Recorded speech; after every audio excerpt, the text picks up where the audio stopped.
Ay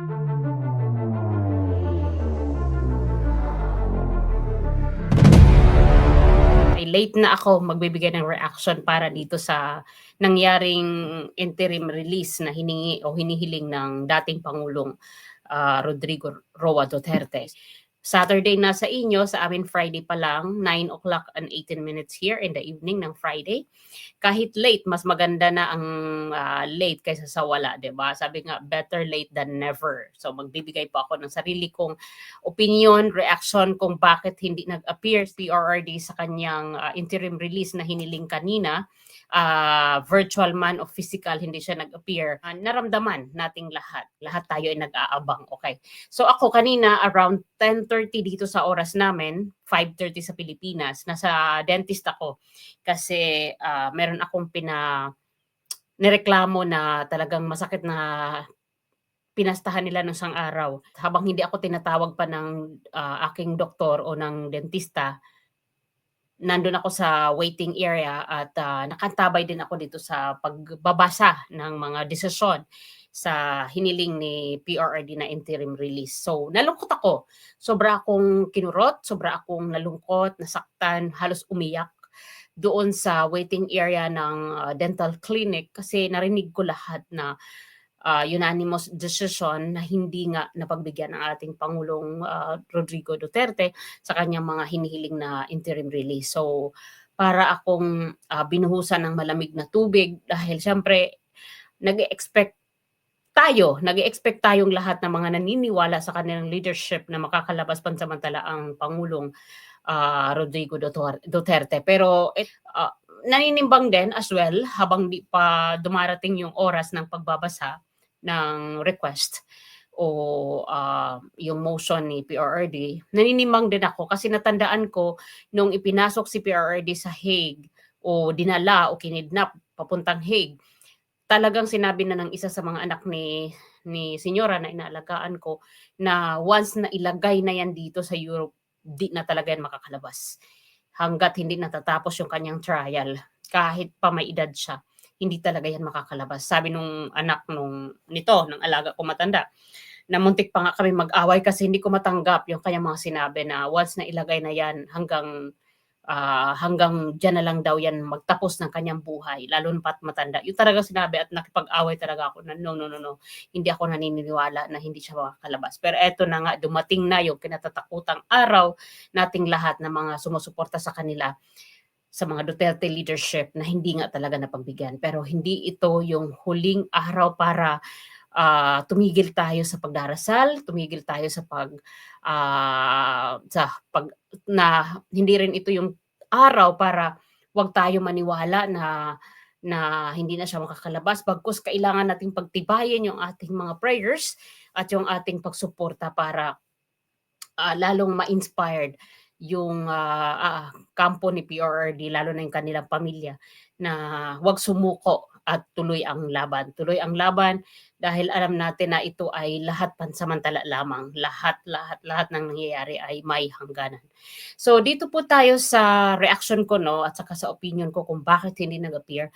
Matalino si PRD. Alam natin na noong nag-appear siya sa mga hearing sa Senate at saka sa Congress, 'di ba sinasabi niya, I can be rotten in jail. Even nung kanyang pamunuan pa, yung nasa ano pa siya posisyon, lagi niyang sinasabi, I am going to do this for my country and I am ready to be rotten in jail. Kaya ito na nga, nangyari na ang lahat.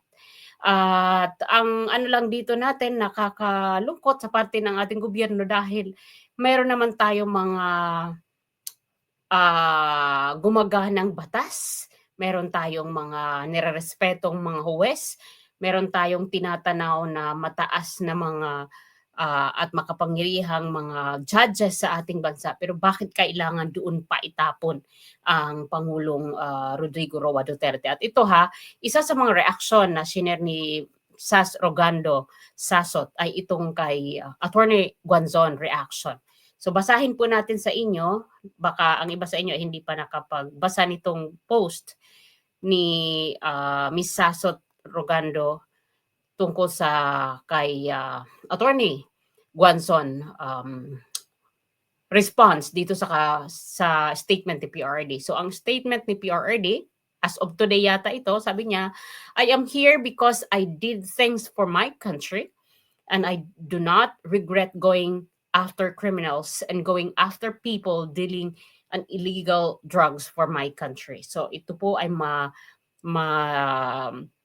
this is a strong message of our ex-president na talagang ready siya sa mga nangyari at kaya nga hindi siya nag-appear para sa akin dahil alam niya na walang mangyayari sa kanyang hiling. Do nag-try sila pero alam niya, matalino ang ating Pangulong PRD na talagang pag sa ICC ang pag-usapan, sabi nga ni Attorney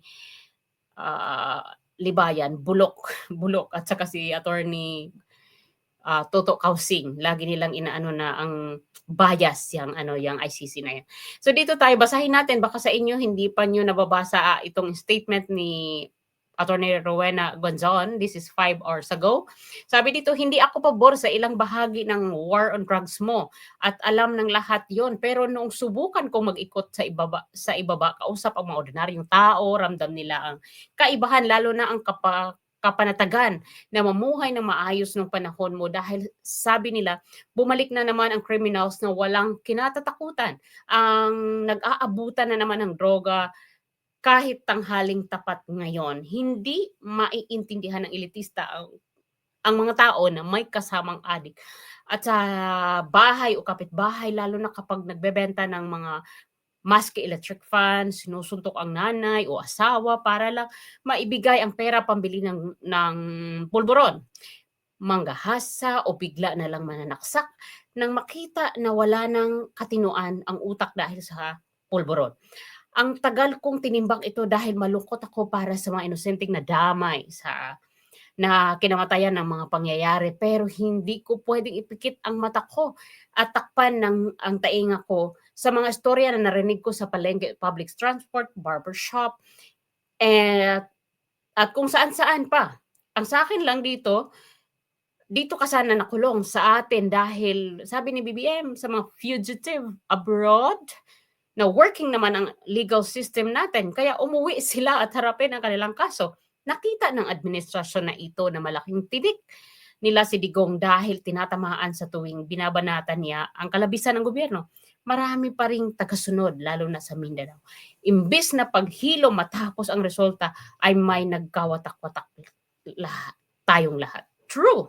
So naniniwala ako dito kay Attorney Guanzon na lalo tayong nagkawatak-watak nitong binasahan kanina ng mga desisyon si PRRD, lalong nagkaroon ng galit ang mga tao at hindi ito matatapos.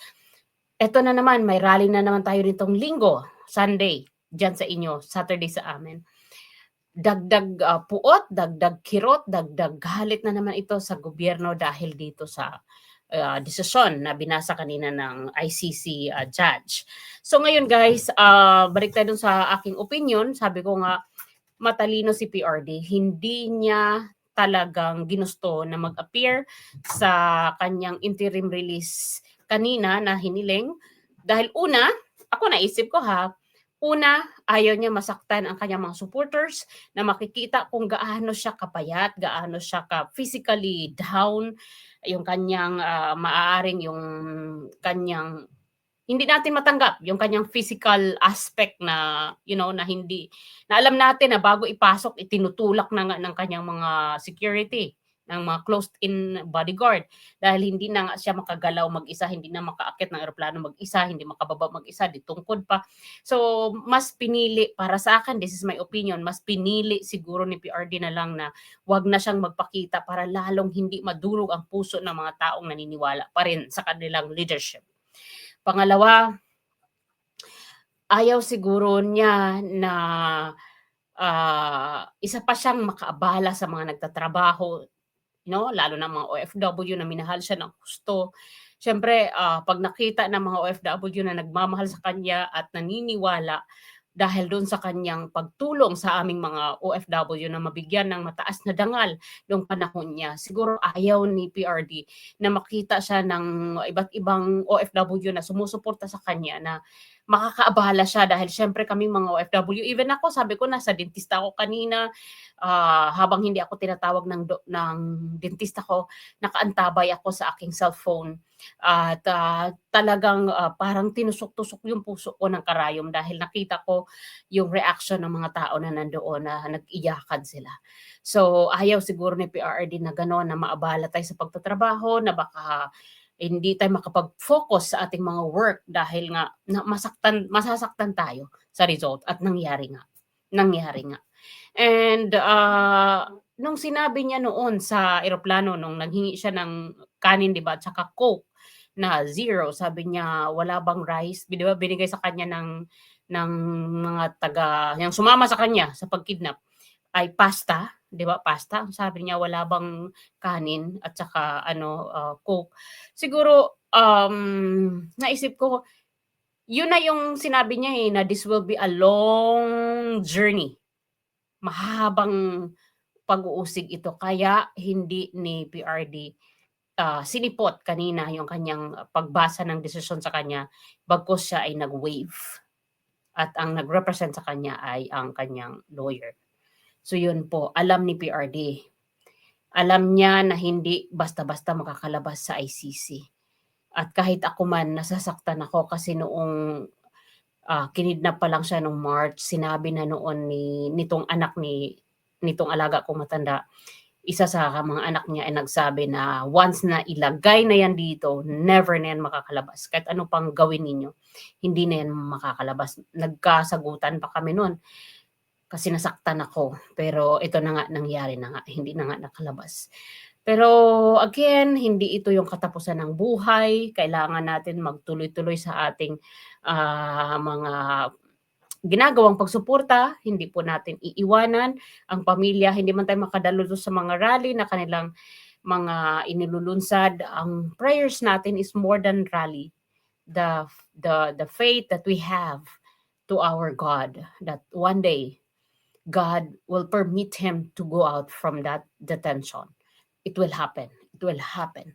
Kasi wala namang hindi nangyayari sa hinihiling natin sa Diyos. Every petition that we asked from Jesus, from God, will be given to us.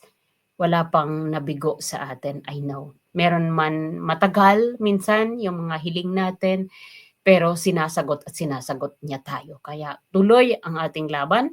Lalo pat meron tayong isang Senator Marcoleta na matapang na nanindigan, matapang na nagtatanong sa mga naging proseso sa pagkidnap sa kanya.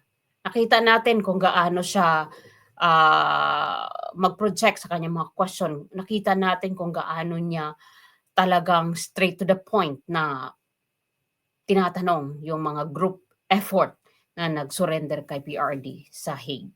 At tingnan mo si Torre na nanahimik, isa sa mga hinahanap, isa sa mga na-mention ni Senator Marcoleta kung paano nagkaroon si General Torre ng copy ng warrant of arrest. Yun po ay isang malaking aksyon, isang malaking sign na hindi iiwan at hindi iniiwan si PRRD ng kahit mag-isa na lang siguro si Senator Marcoleta ay hindi siya bibigay dito sa kanyang pagtatanong kung ano ba talaga ang mga nangyari. Anyway guys, maraming salamat. Meron pa tayong kasunod na video dito at bibigyan po natin ng reaction ang ating nakita kanina sa television na party na inatina ng ating Pangulo. So for now, hanggang dito lang muna. Bye and I'll see you on the next video.